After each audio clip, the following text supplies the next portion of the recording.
Well, hello, everybody. Welcome to this Friday show. Hello, everybody. We are here on both Instagram and YouTube. And it's been quite a week. So, I love this. And you know what? I love the song and I love saying, and the regular crowd shuffles in because love seeing my people. Marcia says, thank goodness for chore night. Now I can take a break from working in the reptile room. I know I tell you, it's hard when I get on here. I just want to sit and talk. and, I do have a chore for tonight. This is Chameleon Chore night, of course. I'm going to fill up this plate with food for green banana roaches. That's my job. And then I have some stuff for crickets. And so I got to make feeder trays today. Oh. Steve comes in, Mikey, Tony, hey. Wayne Beatties is not here yet. Somebody smashed the like button, but Wayne Beatties is not here yet. That's right. That's strange. Who here smashes the like button without Wayne Beatties telling you to do it? Oh, Marcia said, oh, yes. We need to know how Renee is doing as far as her ankle. Seems to be doing better. If anybody has come on and is saying, what the heck? I thought this was Chameleon Academy. Why are we talking about carrots and ankle surgery? Well, what you've come into is the end of the week where we in the Chameleon Academy community, we just get together and we hang out. So I'll be answering any questions about chameleons you want to, but Tuesday night is the official question and answer session. Saturday is the workshop. And so Sunday night, we just hang out. We have a very close-knit community. We care a lot about each other and we have a lot of fun with each other. And so this is like the after hours. This is all of us going out to the bar for a drink. But our work day is like the entire week. So this is where we can just relax. Sometimes I do my chores and sometimes I don't, but I'm supposed to. Hey, everybody. Alex is here. Janet. Hello. Angela. Hello. All right, but Wayne Beatties is not here to tell us to hit the like button. I think someone's going to have to tell everybody to hit the like button, unless Wayne Beatties makes it here. Let's see. Oh, Joanne from Canada. Very good to see you. All right, and oh, there he is. There it is. Wayne Beatties. You know what? We've spent the last 5 minutes talking about you, and you see, you got to understand. It's kind of like feeding birds in winter.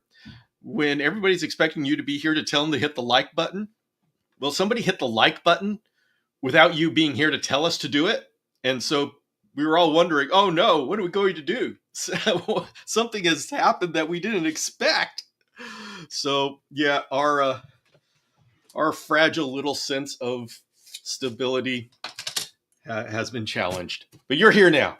You're here now. Watching Happy Dragons live feed. Oh, they got another live feed, huh?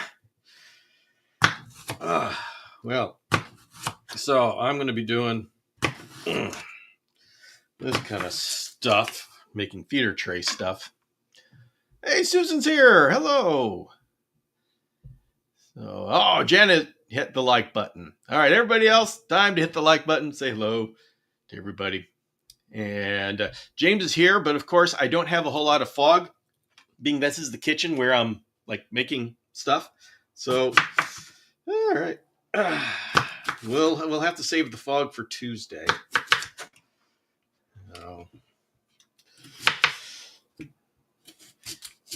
And I will admit, I am being paranoid. For those, many of you know that I have built up a bioactive enclosure. And by the way, the video is getting edited right now. So we're well on way to actually having the video that I promised you all. Yeah. I guess I'm just lucky that you guys are all very understanding, and because I haven't been very good with schedule lately. Although I will say, I have been coming up with some pretty amazing things that I'm putting into motion and working on. So, even though you don't get consistent videos or podcasts, I think I'm going to make up for it. I'm going to make up for it for what I am going to unleash upon the community, and hope one. You know, I already have over 800 videos if you include all the live sessions. So we need more interesting, unique stuff in this community, and I intend to deliver it to you. We need what's not just more content. We need more diversity in the content, as well as more community building.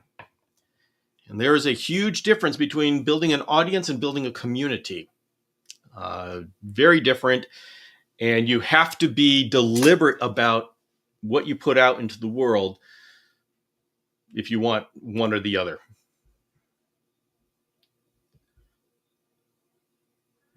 See, James says it's going to be late on Tuesday and make a grand entrance to the fog. That's a great idea. It's all about presentation. Let's see. Walt's Chameleon is asking, what sort of beans work good for growing up bean beetles besides black-eyed peas? Lentils, I believe. Do you not like black-eyed peas? Those are the ones I use, but I believe lentils are the other one that we can use. I ought to check that. Lentils with, of course, anybody could do this. I want to make sure. Okay, yeah, lentils are the only other ones that I use. Green bean. I know they're green. Oh, I get kind of spoiled because Yvette goes out and gets me these bags of beans, and I just know them as the white beans and the green beans.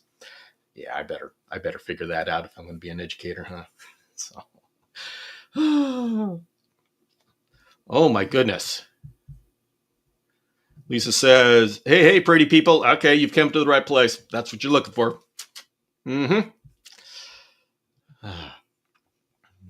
Walt says, I have trouble finding black-eyed peas in bulk. Yeah, okay. Try lentils. Mikey Ben, Bill, do you use one type of feeder fuel, or are there different types of feeder fuel for different feeders? Okay, I'm not an expert because Lee may have been doing something that I don't know about it, but as far as I know, which means don't quote me on this, just like AI, ChatGPT, verify this.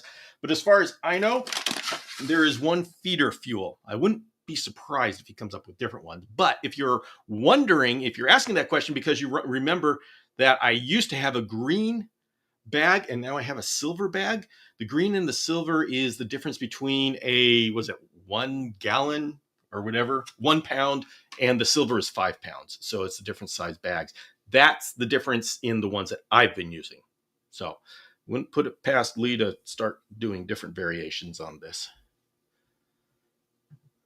All right. Susan says, finally got a female veiled outside and into the 8x7x4 outdoor enclosure. That's an awesome size enclosure. Been waiting for this for 2 months. Yeah. Oh, your chameleon's going to be so happy, and you're going to be happy about it. Yeah. Steve says, a Parsons Care Guide. Where? Yeah. Oh, you're wondering of the stuff that I've got in planned. That is, so everybody, I alluded to making some cool stuff and having some great ideas. And Steve is wondering if that means a Parsons Care Guide. No, I will have you know that the Parsons Care Guide is on my to-do list. It's not on my inspiration list. That's something that I've got to get done. The inspiration list is this stuff that I'm teasing. So the good news is, yes, Parsons is on the list. I have this bioactive video to get out. I have the baby cage video to get out, and then I got the Parsons Care Guide to get out. That's the order of things. So it's on the list. I just have to get through everything. And I have actually learned something in these decades on Earth, is that I shouldn't do things all at once because then nothing gets done. I need to do one thing at a time and get it done and then move on to the next thing. As painful as that is for somebody with a mind like mine that is just in like 5 different places all at once, that's the discipline I need, or else I am not productive. And I think a lot of people can relate to that because I don't think, I think this is standard. But yes, that's on the list. Let's see. Philip Sheen says, Bill, I know you had a video about building a community about establishing Elliot's Chameleon into the U.S. hobby. I have some Elliots. What are ways to be part of such a project? Oh, Philip, here's the thing. Yes, that was something that we tried to do, and it didn't take off. And it didn't take off because there wasn't enough critical mass of people working it. And that's the problem. We need critical mass, and critical mass is difficult to get. I've tried it a number of times, and there's a lot of challenges. It is something that I absolutely am passionate about, is establishing species in captivity, because if we don't do it, we lose them, even though we've gotten great at breeding them. But it's very difficult because it's almost like if you need to constantly build a community for it to work, and that just didn't happen with the Eliotai. We tried it; it just didn't happen. So I've learned a lot over these years of trying to establish communities and establish species, and so I'm trying it again with the shamrock chameleon, Kuluma O'Shaughnessy. And the difference is I am doing this one. I have a 5 to 10 year plan on this one. And then my people in my community got me into bifidus. What the heck? You know what? What the heck, community? So we're going to be doing a little bit for bifidus, and we'll see. And just so you know, everybody's wondering, okay, Bill, so what have you learned? What are you doing differently? I'll tell you what I'm doing differently. The problem is when you trying to establish a species, that you got a core group of people that are interested. They produce babies, but you don't have enough people who are interested to buy the babies. And so the project dies. Well, there's two parts to that. First is a marketing part, and the second is to alleviate the stress on the breeder of having to take care of multiple bloodlines. And so what do? This is my plan, everybody. This is my secret plan that I'm going to tell everybody is like for the shamrock chameleon. I've been talking about it for 3 years. I've got them on videos. People know about them, and I will continue to do so. And as soon as I actually have things that are hatching, you will be getting a booklet, a serious booklet of how to care for them. Every bit of how to care for them. So if you are interested, you can be successful. So there's interest, there's exposure, there's marketing, support, education, all this kind of stuff. So I'm putting that in place. And to alleviate pressure on the breeder so they can continue breeding, I am starting getting people interested in just raising babies. And so this is two things. First, we're going to need people that are interested in raising babies and are okay doing just that. And we already have one. We've got Janet, who's already embraced that. So we've got people who are doing it. And two, you need the breeders to say, okay, I'm going to let go of 30 of these, and I'm going to trust in the community that it's all going to work out. Because as soon as everybody has a bunch of babies going, oh wow, I'm going to sell them all. Yeah, well, that's a challenge. So putting together this whole idea of a small batch breeding. And for those of you who have heard me talk about small batch breeding, that's why I've talked about it. So this is a long-term project that we are going to establish the shamrock chameleon. Now, since I don't have babies or shamrock chameleon, it's been 3 years and I keep getting infertile clutches. So this is a more long-term project than I thought it would be. I've got very influential people in my community that have hoodwinked me into becoming part of a first bifidus project. And if those hatch out first, well, then I guess I'm practicing on first bifidus. Tell ya. Can you believe that? The people in my community would distract me. I try to be focused. It's my community. It's my community's fault. Was that the same problem with the rudis chameleons? Okay, rudis chameleon, Philip, that actually is was Trioceras sternfeldi. So we just need to get the word rudis out of our vocabulary, and it's really hard because I called mine Rudy. So we've got to stop calling it rudis. Rudis was actually never exported. It was always Trioceras sternfeldi under the name rudis. A little bit of a factoid for everybody to share at your next party. But no, the problem with the sternfeldi is that it was just too cheap. Nobody cared. You got a female, and all of a sudden you got a bunch of babies. Everybody got babies. It was too easy. Nobody did it seriously. And as soon as Tanzania stopped exporting, boom, disappeared immediately overnight.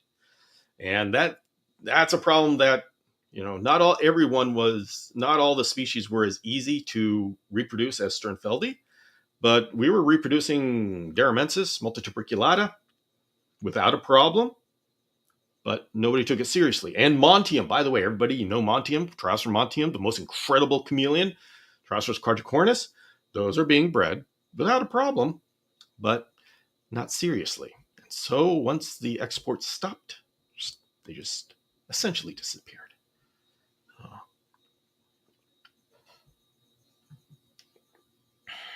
How long have UVB bulbs lasted, Eric asks.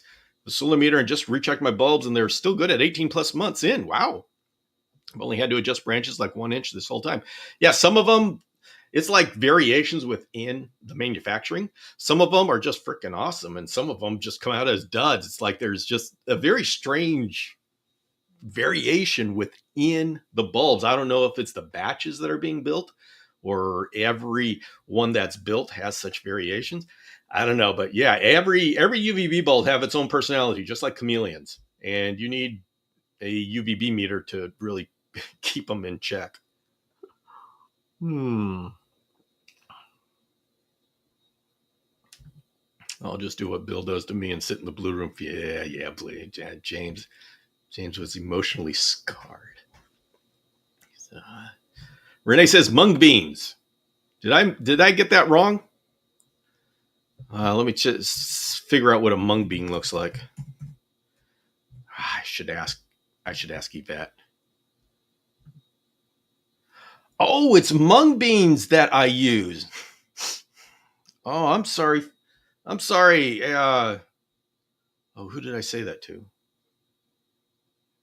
Yeah, it's mung beans that I use. I wrote this in my freaking book. Maybe I ought to look at the book.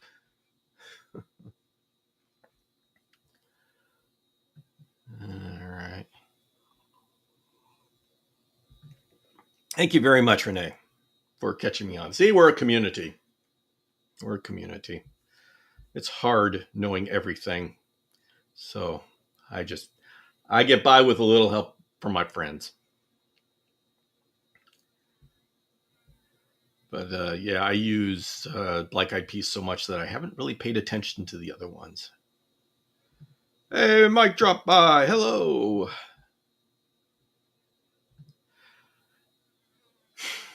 Philip says, are still anybody breeding Canyongia multituberculata at all? No. I had the last one. Mine lived 12 years. I think it's 12 years.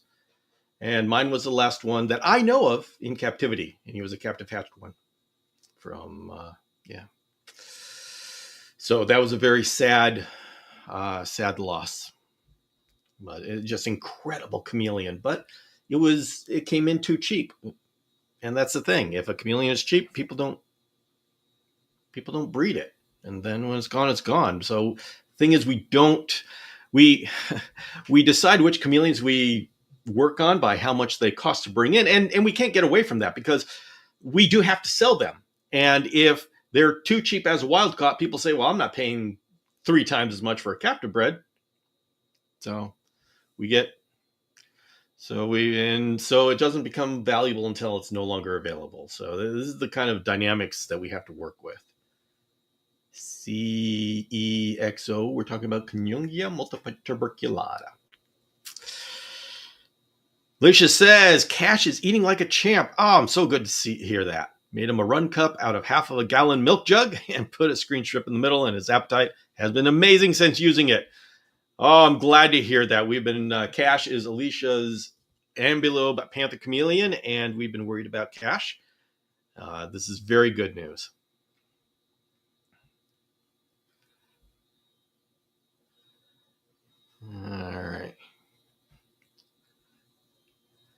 Gosh, anybody see James 3? God, I just don't see James 3 anywhere. Oh, well. All right, I'm going to try to catch up in the chat. Looks like James Cross got an anonymous package in the mail. Sounds suspicious.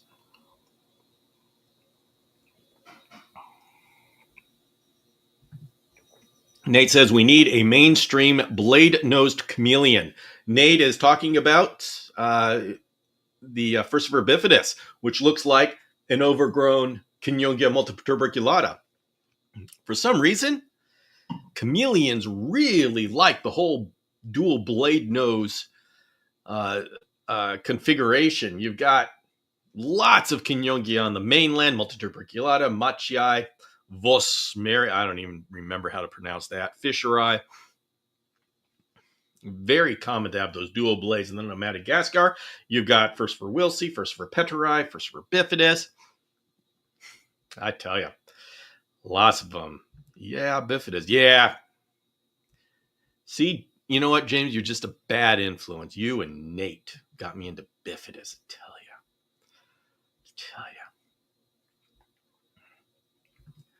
I hate feelings, Marsha. James hates feelings. Okay. Understood.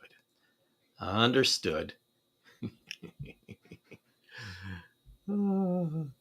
there's Janet. Yep, Janet's our baby raiser. You can see how far behind in the chat I am.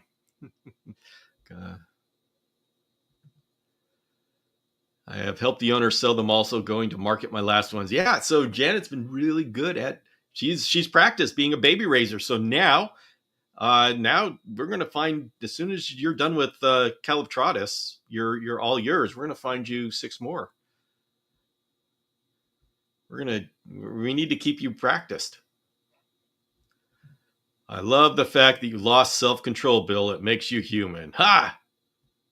Human. It is a difficult concept. Bill, can you type spelling of that Furcifer spaghetti? Wait, what? Furcifer spaghetti? O'Shaughnessy? No, that's a Kalumash. Furcifer. Okay. Okay.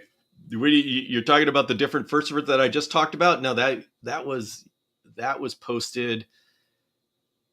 That was posted 7 minutes ago, so I got to remember what the context is. Nate, give me your question again, so I understand the context. I am so far behind in the chat. So far behind. Renee says, "What about dwarfishes?" Oh yes, we can't forget Bomi. Bomi from Kenya is another dual-bladed nose chameleon.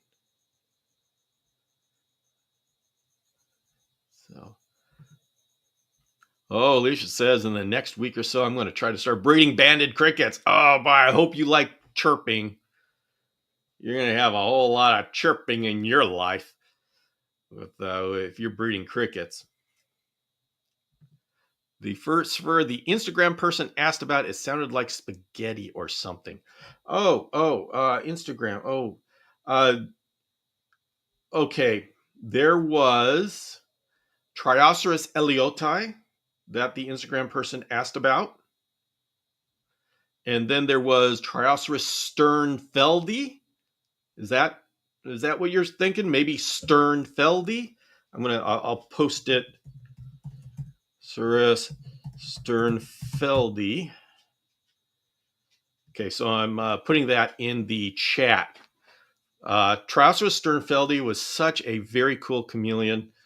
I love them so much. They're just these little guys. They were kind of a little bit like carpet chameleons, but they were live bearers, and they're just the brightest emerald green. Such nice chameleons. So I miss them.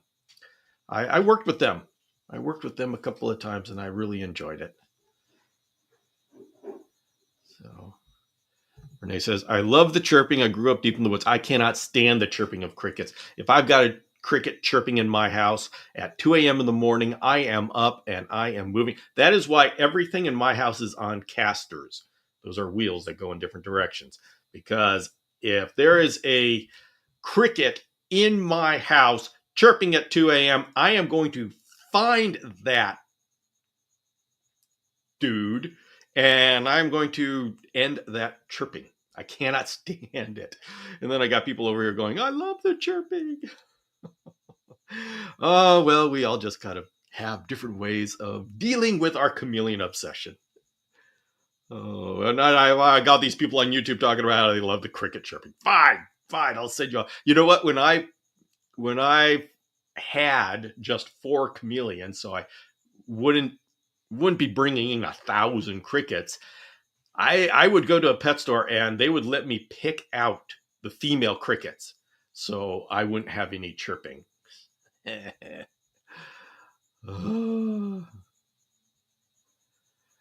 So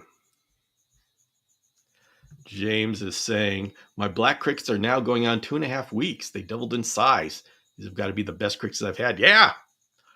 James, are those the one that I sent to you? I sent with you? They're you've been keeping them going this long?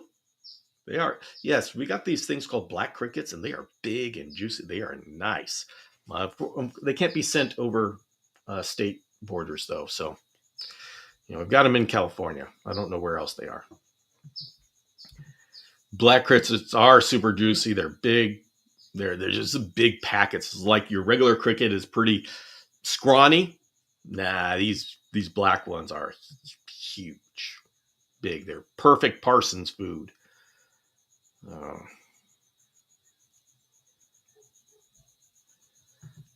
Sucks they won't ship out of California. Yeah, Alex, I agree. But we got lots of rules. All right. I better start making some feeder dishes here because, that's what I'm supposed to be doing tonight. I promised. Ah! Oh, no. Got to watch out. I've got land sharks here.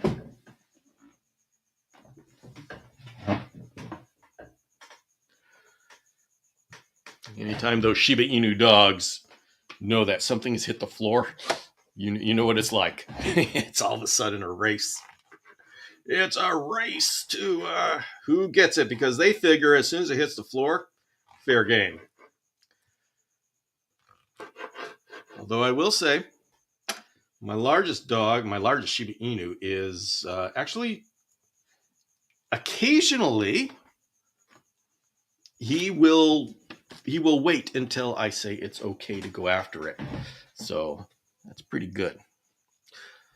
What's the reason they can't cross state lines?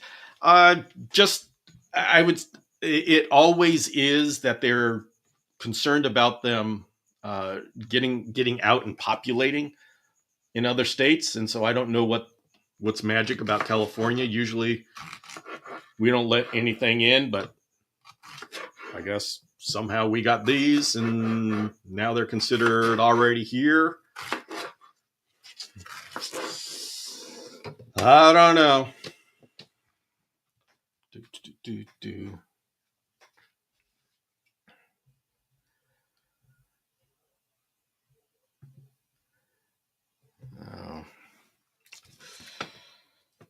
I was going to tell you a story about my Shiba Inus, but I totally forgot in the passion of the moment.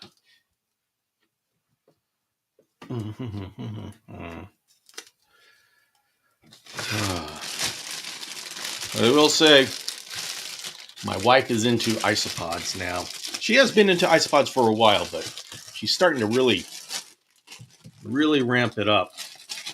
Kind of behind the scenes, you don't realize it. But every time I look, she's got another species of isopod. Where'd you get that? Just got it.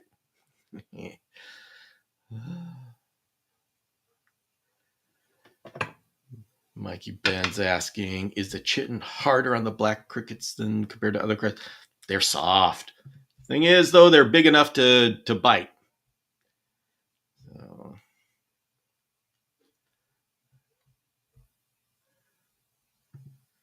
So what I like the most is they don't die off. Talking about the black crickets, they just keep being bigger and bigger. Jurassic crickets.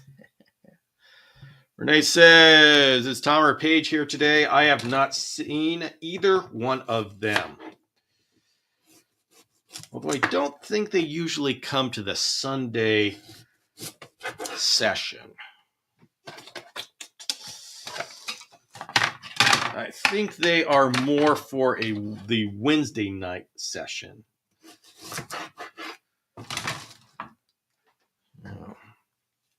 Sean says, my egg hatched today. Congratulations, Sean.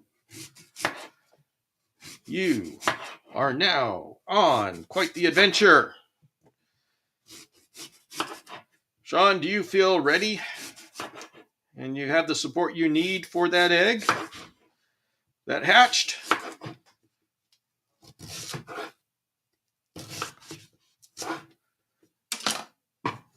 Hopefully you do. It can be pretty rough online. People are not kind to egg purchasers, generally speaking. But I wrote a book all about taking care of babies, hatchlings, just because of that purpose. So you all would have what you need.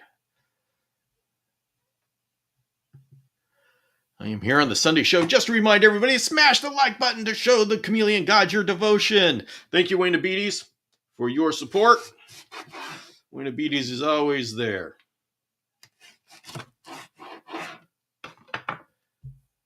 So,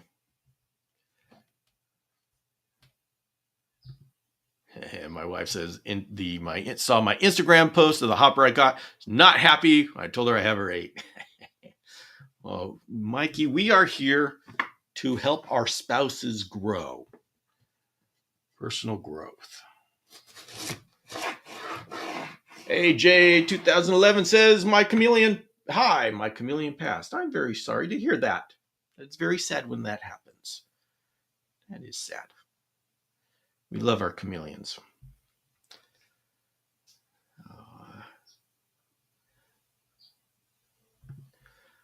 Angela says, I want a male veiled now. Bill just got another cage ready. Male veileds are awesome. By the way, everybody, speaking of which, I have got, if you guys remember Hugo, I'm going to find Hugo. It's time for Hugo to find another home.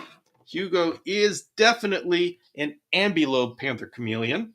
He has come into his adult colors.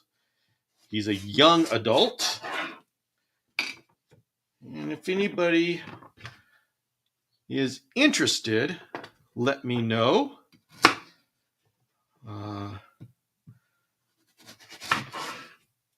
And as far as I can tell, he's got all his parasites taken care of. But if I was your standard morph market seller, I would leave it at that. But since I am educating people on parasites, I need to say, do not assume that just because you get three negative fecals, it does not mean they are truly parasite free, and you should do a test every year. That is the responsible thing. That's the thing we should do with all chameleons. And so I'm going to start it. I'm going to start this whole responsibility thing now. Whenever I sell one, and people are going to say, oh my gosh, I want one that's parasite free. I actually had somebody who was interested in getting a baby Jackson's chameleon from me and said, can you guarantee they're parasite free? I said, no. She said, thank you for being honest. And she went with, get this, she went with a baby from Outback Reptiles. And, it's like, okay.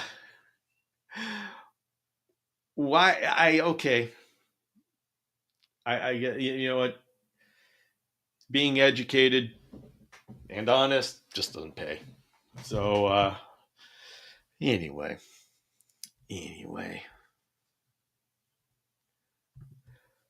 Hugo red body or yellow body? It looks to be a yellow body.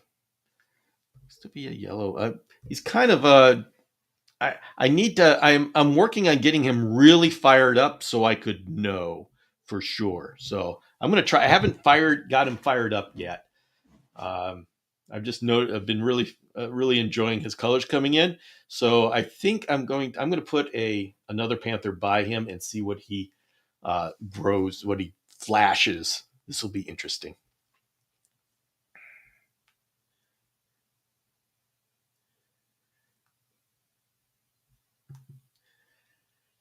Our rescue male veiled is beautiful, huge, and eats enough for all the chameleons. Yeah, those veileds, they'll make sure you don't have any extra crickets.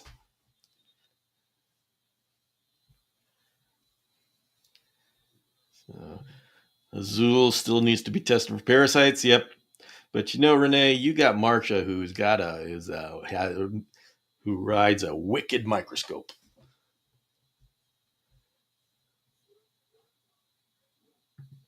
Outback, I bet they guaranteed it was parasite free. Yeah, but I'm sure. See, everybody assumes that a captive, if they're born in captivity, that they're parasite free. Well, that's not the case. So if you don't think, if you make that assumption, then you just go by that assumption. Nobody tests their babies. And this is how we get parasites all around the community, and very few people are aware how many parasites we got all around the community because no one checks. So, I mean, you go into our little group of Chameleon Academy parasite hunters, and we find all sorts of parasites in our captive hatched community. So, but the good news is that if it was causing a problem, people would know. And the reason why it's not causing a problem is because the husbandry of these guys is so good that the chameleons aren't showing symptoms. So, people don't check. And the reason, so somebody here would probably say, but Bill, so why is it important if they can handle those low levels? Well, it's because all it takes is 10 chameleons, all these chameleons that have a low parasite load in excellent conditions. And then someone gets one of those chameleons and has it in not so great conditions. And all of a sudden the parasites take over, the chameleon dies. And we don't know why. Quotes, we don't know why because we didn't check. And so it's important that we are honest with ourselves as to what the situation is. And as much as I hate to say it, the fact is that parasites are not something you beat. It's something you manage. And even if you go years and years without and doing your fecals and you get years and years of negative fecals, all right, still consider it something you manage and keep getting those fecals done. Yeah.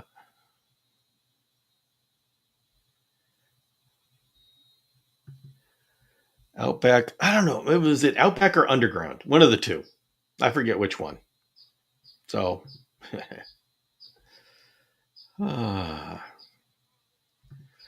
Mike says new project, figuring out how to mist or rain at different times from the same pump, just different seconds timers. Misters play a huge role in my humidity at night, but want the neutrality. Well, from the same pump. You could just get two pumps. Each has its own timer. But I look forward to seeing what you come up with. I happen to know that Mike is a bit of an inventor and has access to the equipment he needs to invent things and come up with something cool. So, you know what? Forget my idea of, quote, simplifying it. I want to see what kind of genius idea you come up with because I have a feeling that's what's on your mind.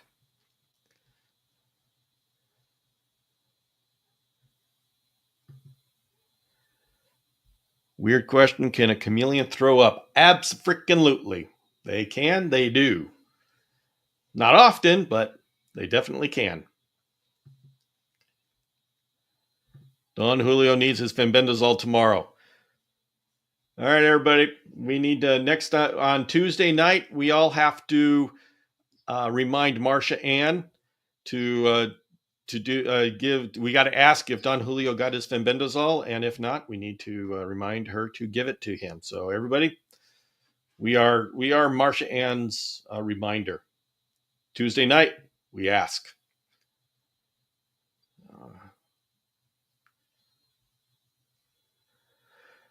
All right. I should get some powders here. Does anybody have anything interesting they want to share about what they're doing next week? By the way, everybody, we are getting really close to the 10th anniversary celebration, where we are going to be in Utah, Springville, Utah, at Clint's Reptiles, the YouTube guy. His reptile room. We are going to have a 10th anniversary celebration where we're all going to get together and see each other in person. Woo! Does that actually happen these days? It will. 10th anniversary of this show. This show has we've been around. This show started as a podcast, became a website, has a YouTube channel, became a second YouTube channel.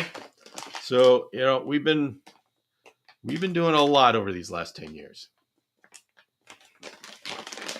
Kyle says, is that some throat coat tea? That stuff is the bomb. Talking about this stuff? Oh, this is feeder fuel for my crickets. Oh, you're seeing up there. I see. This is what Kyle's talking about. He's seeing my stuff. That's a throat coat. Yes, that is the throat coat tea. We enjoy teas here. So, Mike's working with a solenoid to get his thing done. Mikey Ben says, set up an enclosure. Karma needs a girlfriend. Absolutely. Karma is Mikey Ben's carpet chameleon. You see, we all know each other's chameleons here and ask about how the chameleons are doing. So when you hear things like Karma or Don Julio or Cash, it's because we all know each other.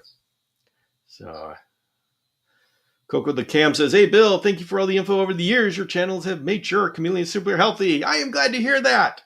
Thank you for letting me know. It's always good to get some feedback like that.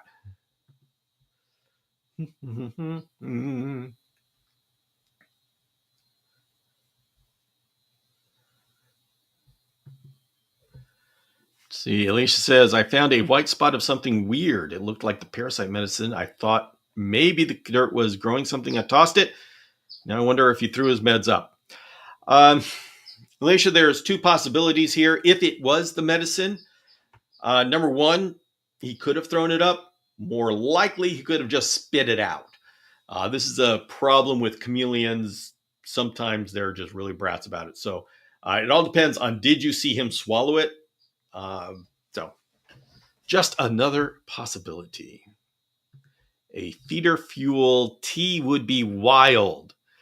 Well, you let Lee know. Actually, we don't have to tell him anything. We can just bag this thing up and put it in a cup of hot water. Oh, there's tea bags. We can get a hold of tea bags because it's got good. Alfalfa, dandelion. That's good for tea. Dandelion leaves, orchard grass. That sounds very soothing. Calendula. You know what? This is good stuff, man. Hibiscus flowers, rose hips. Yeah, you know what? We're going to make a tea out of this. And Lee's over there going, don't do that. It does say not for human consumption, but, who here reads? Do we read instructions? We don't read instructions. Everybody, I'm just kidding. Please don't make that into a tea. I'm sure it would be fine, but I don't want the responsibility of telling people to make a tea out of it. Probably get in trouble for doing stuff like that. All right, James 3 is relocating a bumblebee nest. That's pretty cool, actually. Goodness, James. Oh my goodness. Are we like in grade school? All right. 11 Rep says hello. And to you, 11 Rep, I say hello back. So, by the way, everybody, if you're listening to this, this actually happens every Sunday night at 5 p.m. Pacific. It's on Instagram and it's on Chameleon Academy live channel on YouTube. There's 2 Chameleon Academy channels, Chameleon Academy and Chameleon Academy Live. So, Sean says it's a good detox tea. Oh. Janet says, I've tried my horse feed several times. The feeder fuel is the same stuff. All right. So you guys saying that this sounds like a conspiracy theory that Lee doesn't want us to know how good this is for us? You think he's trying to hide something? You think you get, like, if we drink this tea, we'd get superpowers? I mean, it could happen, right? It happens in the comic books. I think it's possible. But don't do it. Don't do it, okay? I don't want any supervillains from my show. I don't want to be responsible for that.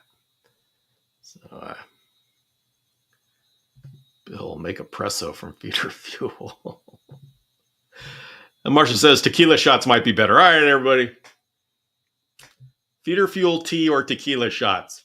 You decide. Let's take a vote, and maybe we can have the winner at the 10th anniversary session. We'll either have tequila shots or we'll have feeder fuel tea.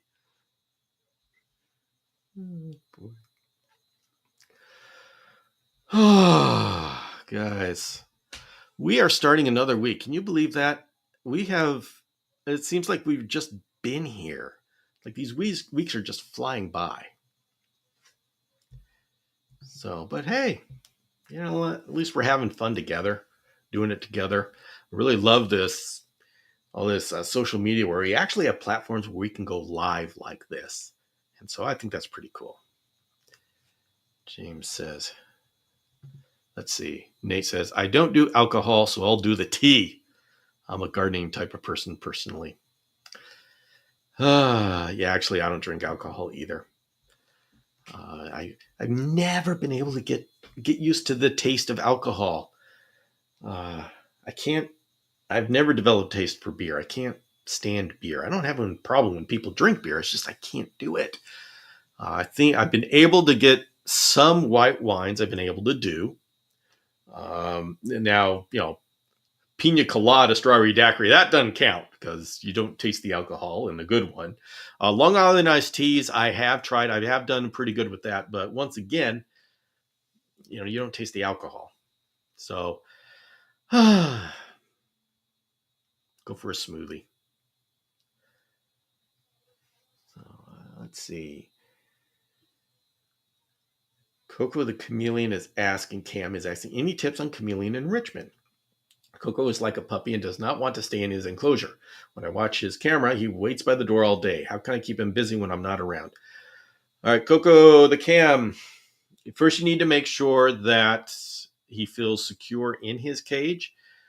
And it is common for chameleons that are not secure in their cage to want to get out. Now, we humans, we love to project that they're friendly and they love us and they want to come out and play. So I know when I say this, it personally offends a lot of people who think that they have a great relationship with a chameleon and they've done everything right.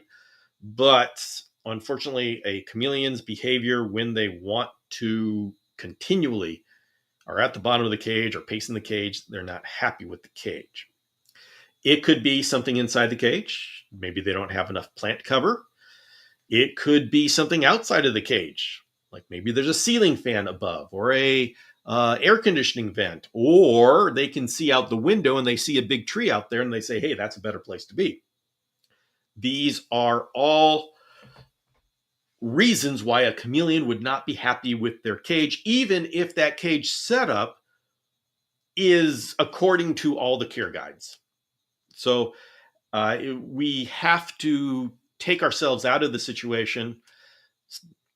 I'm not saying you're being defensive, but that's commonly the response I get. Have to get out of ourselves and look at the world through our chameleon's eyes and figure out what's going on. What are they concerned about? I mean, I've had a chameleon that hated red banners. He didn't like the color red. So if he saw something red, he just didn't like it. It had nothing to do with the cage itself. So it can be something inside of the cage. It can be something that the chameleon sees and or feels, like a fan, like a vent. It can be that the chameleon is too close to the ground and a dog walks by when you're at work. So there's just so many different things that can make a chameleon say, I don't feel safe here. And it may be you just move the cage to another part of the house. Maybe so he can't see outside. Maybe so he's a little bit higher up. It's one of those things where you just sit back and think outside the box from the perspective of the chameleon and say, what would I think about if I was that chameleon and I was looking out at the world? What could concern me? Now, I will say that some male chameleons at some times of the year, they want to find a babe. They want to go find a female, and there's no cage big enough to hold them in. I've seen this with Jackson's chameleons, and I've seen this with my shamrock chameleons. Other species I don't see it with. So that's another possibility, that there just could be the time of year where now it's time to go find a mate. So it's something that you've got to look at and analyze and look at again. And it's one of those things where if you go to social media, you're going to get so many answers that don't mean anything. So you're saying, oh, but I'm on social media. Yeah, but hopefully, I know what I'm talking about. So good luck with that. Every chameleon is different. I have to do this differently with every single chameleon. And so it's just part of being a chameleon keeper.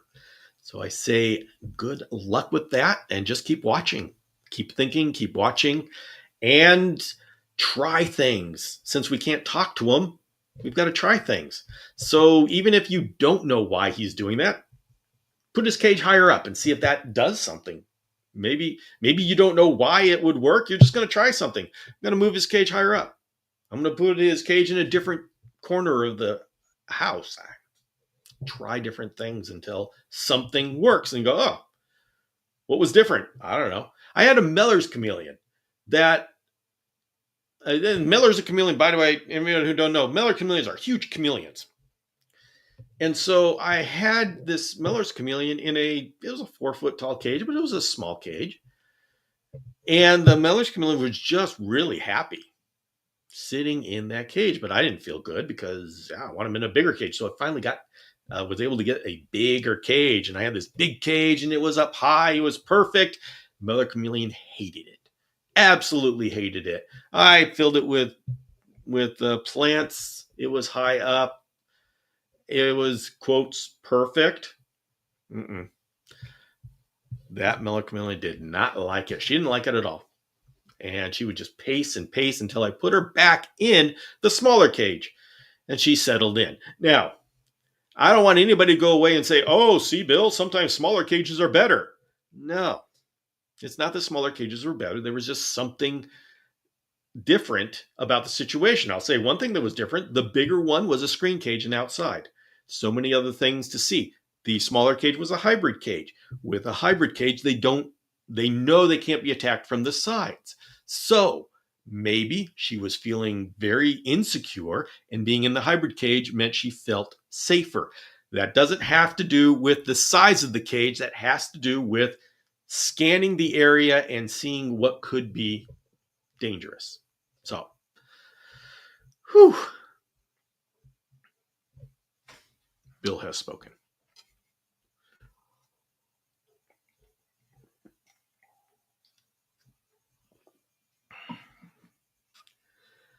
All All right, James 3 gets instant hangovers. Oh, Marsha gets her first Social Security check in 10 days. Wow. Just in time to spend it on the reptile room. She says, of course, the chameleons will get a good portion of my retirement, as they should. As they should. Oh, everybody, it's coming time for us to go and get ready to start another day. Time to go to the places you're going to be from. It's been very, very cool hanging out with you this Sunday evening. I even got a little bit of chores done. The next time I am going to be here is both on Instagram and on YouTube. Chameleon Academy Live is Tuesday for the open question and answer session. I know you say, well, wait a minute. Weren't you answering questions tonight? Yeah, I am. But tonight is one of those things where,